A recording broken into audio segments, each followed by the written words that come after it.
The sound of the door closing was soft, but what it did to my life was violent. I still remember the exact moment my daughter looked up at me and asked, "Daddy, did we do something wrong?"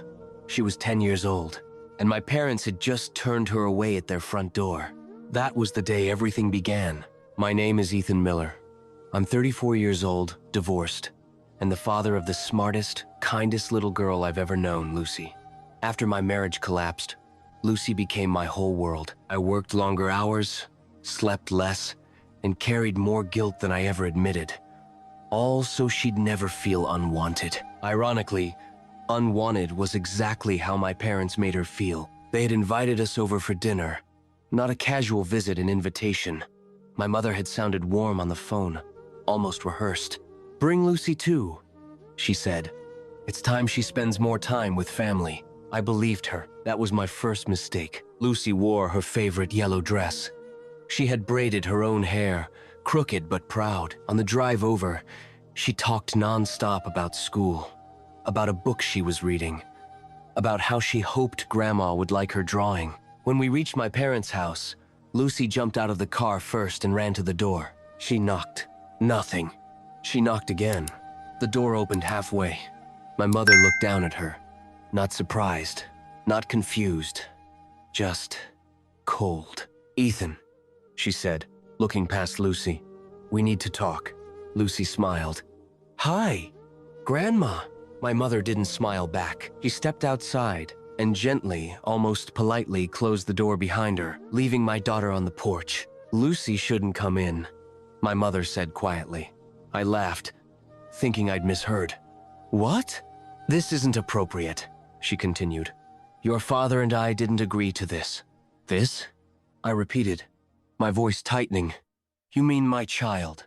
"She's complicated," my mother said. "And tonight is not the night." Lucy was still standing there, clutching her little drawing with both hands. She wasn't crying. She was confused. That hurt more. "She's 10, I said. "She's your granddaughter." My mother crossed her arms. "We didn't raise you like this, Ethan." That was when my father appeared behind her. He didn't even step outside. "Take her home," he said. "We'll talk later." Later. That word followed me for years. Lucy tugged my sleeve. "Daddy, are they mad at me?" I knelt down so we were eye level. My chest felt like it was collapsing inward. "No," I said. "Never you." We walked back to the car in silence. I didn't look back at the house. If I had, I might have done something I'd regret. That night, Lucy didn't ask questions. She didn't cry. She just placed the drawing on her desk and went to bed early. I sat alone in my apartment, staring at my phone, waiting for an apology that never came. Instead, I got a text. "We think it's better if Lucy keeps her distance for now." Distance. From her own family. That's when I stopped being their son. I just didn't know it yet. What my parents didn't know, what no one in the family remembered, was that Lucy wasn't alone. She had a great-great-grandmother, Margaret Miller, 91 years old, sharp as glass, silent by choice, not weakness. She hadn't been invited to dinner either. 2 days later, she called me. "I heard what happened," she said calmly. "I didn't ask how." "I want Lucy to come visit me this weekend," she continued. "And Ethan, bring the papers I gave you years ago." My heart skipped. "What papers?" She chuckled softly. "The ones your parents hoped you'd forget." That was the first time I realized this wasn't just about a closed door. It was about ownership, legacy, and a family that had made one fatal mistake. They underestimated the woman who built everything they lived on. And they underestimated what I would do for my child. Great-Grandma Margaret lived in a quiet white house at the edge of the city, far from the noise, far from family gatherings, far from people who pretended she didn't exist. Lucy held my hand tightly as we walked up the steps. "Is she nice?" Lucy whispered. "She's honest," I said. "That's better." Margaret opened the door herself. 91 years old, no cane, no hesitation. Her silver hair was tied neatly back, and her eyes sharp, observant, went straight to Lucy. "So this is her," Margaret said softly. Lucy nodded shyly. "I'm Lucy." Margaret bent slightly, just enough to be at her level. "You're welcome here." she said. Always. Those 2 words did more healing than any apology my parents never gave. Inside, the house smelled like old books and lemon polish. Everything was clean, precise, intentional. Margaret didn't waste movement or words. We sat at the dining table. Lucy showed her the drawing, the same one my mother had ignored. Margaret studied it carefully. "You see this?" she said, pointing at a corner. "That's patience. Most adults don't have that." Lucy beamed. Margaret turned to me. "Now," she said calmly, "tell me exactly what happened." I did. Every word. No anger, no exaggeration, just truth. Margaret listened without interrupting. When I finished, she folded her hands. "They closed the door on a child," she said. "That tells me everything I need to know." She stood and walked to a cabinet I hadn't noticed before. From it, she removed a worn leather folder and placed it on the table. "These are copies," she said. "The originals are with my lawyer." I swallowed. "Copies of what?" Margaret opened the folder. Land deeds, trust documents, old signatures, hers, my grandfather's, names I'd only heard in passing. "You see that house your parents live in?" she asked. "Yes. That land belongs to a family trust," she continued. "A trust I control. And do you know who the successor beneficiary is?" I shook my head. She slid one paper toward me. My name, Ethan Miller. My breath caught. Why didn't they know? Margaret smiled thinly. "They knew once. Then they assumed time would erase it." She looked at Lucy. "And now they've reminded me why I set it up this way." Lucy frowned. "Did I do something bad?" Margaret's voice softened instantly. "No, sweetheart. You reminded me who deserves protection." That night, Lucy slept peacefully in the guest room.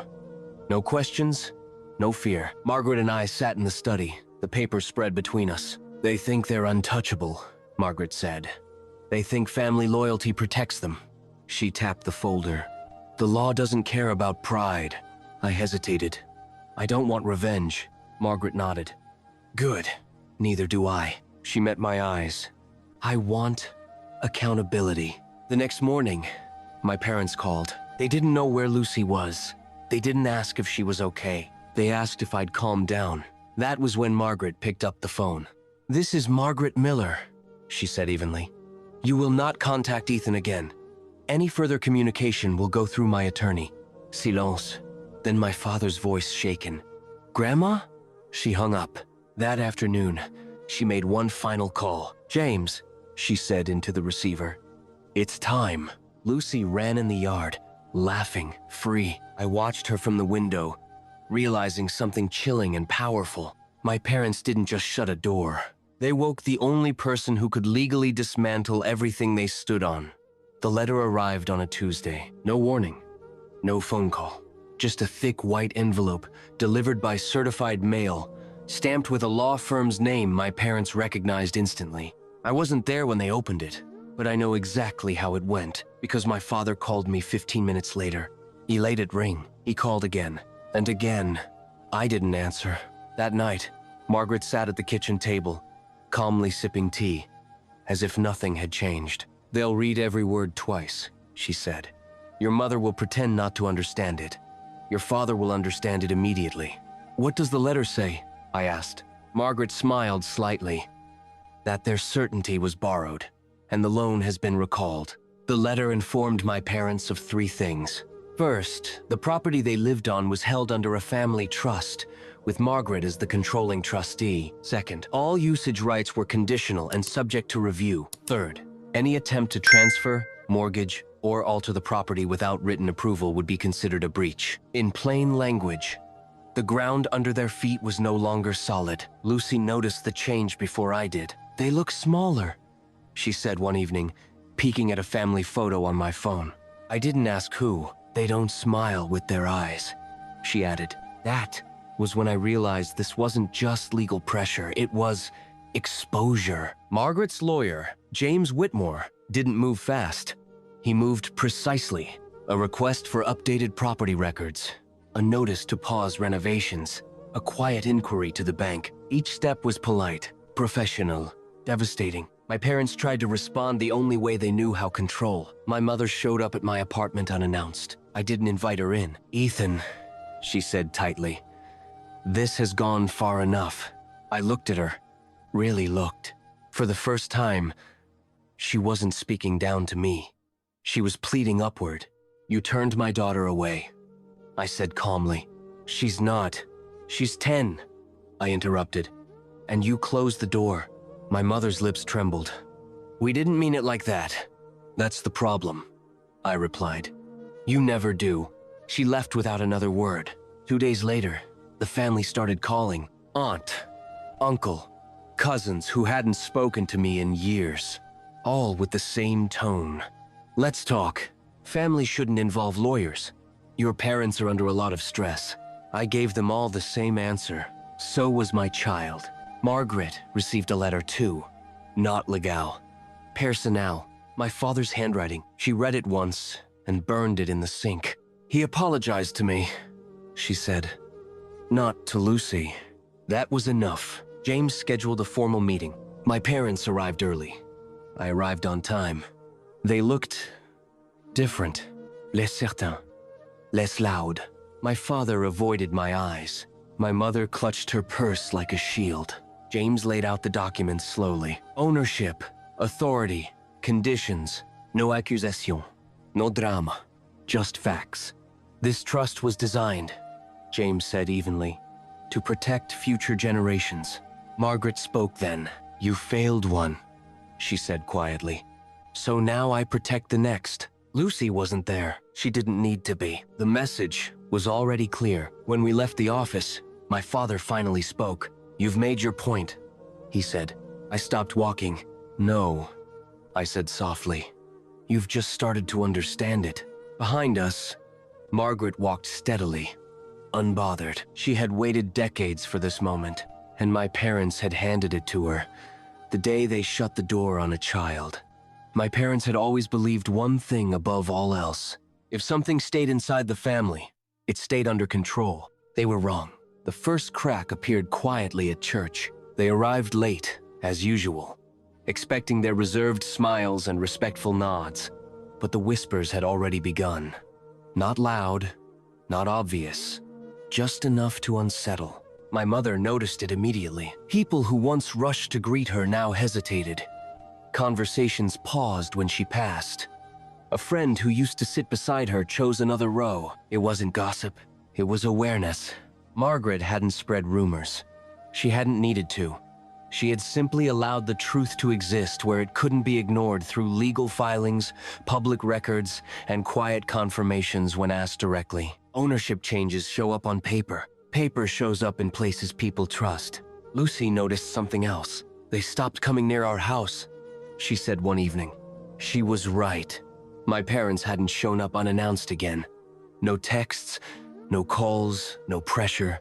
Silence once their weapon had become their shield. James made his next move without drama. A compliance review. Nothing aggressive. Just routine. But routines terrify people who've been cutting corners for years. The bank paused their line of credit. A contractor withdrew from a renovation. An insurance inquiry landed on their desk.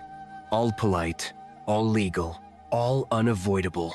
My father finally broke. He requested a private meeting. No lawyers, no witnesses, just me. We met at a cafe halfway between our homes, neutral ground. He looked older. "Smella, I didn't think it would go this far," he said quietly. I stirred my coffee. Neither did Lucy. His jaw tightened.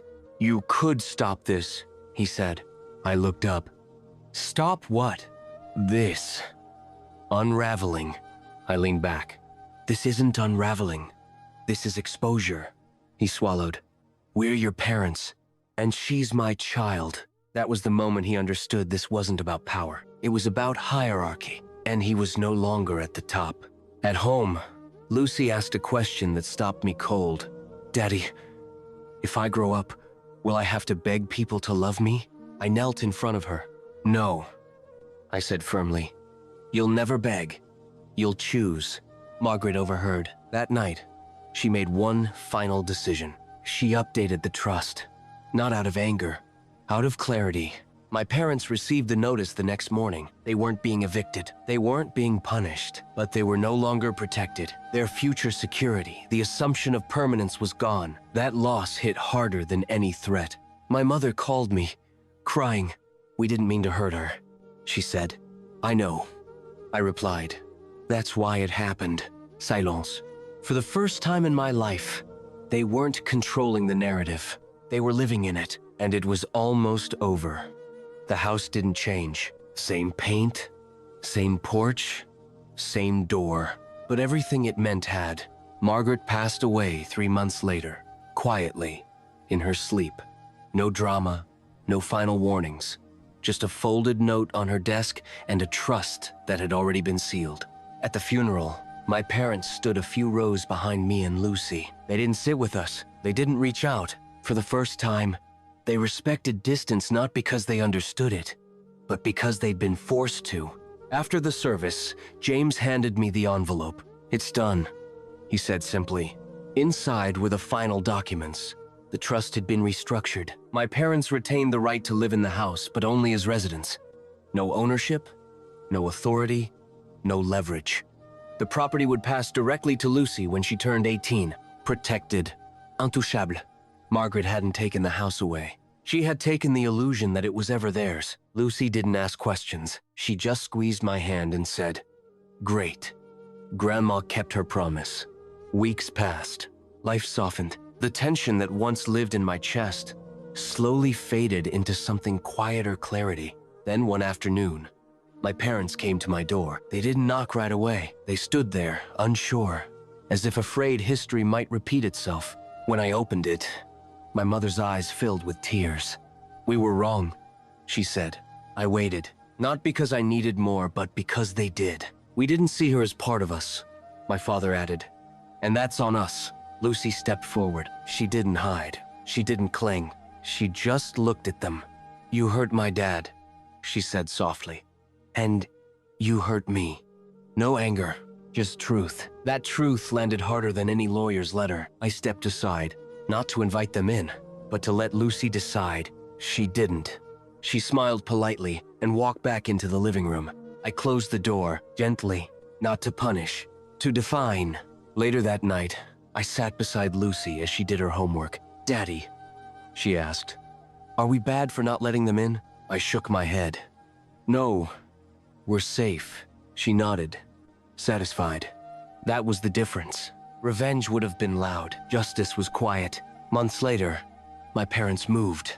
Not because they had to, but because staying reminded them of what they lost. The house remains. The land remains. The future remains. Lucy's. Sometimes, I drive past that porch. I don't feel anger. I feel something better. Relief. Because the door they shut on a child became the door that ended their control forever. And the child they dismissed? She grew up protected, loved, and free.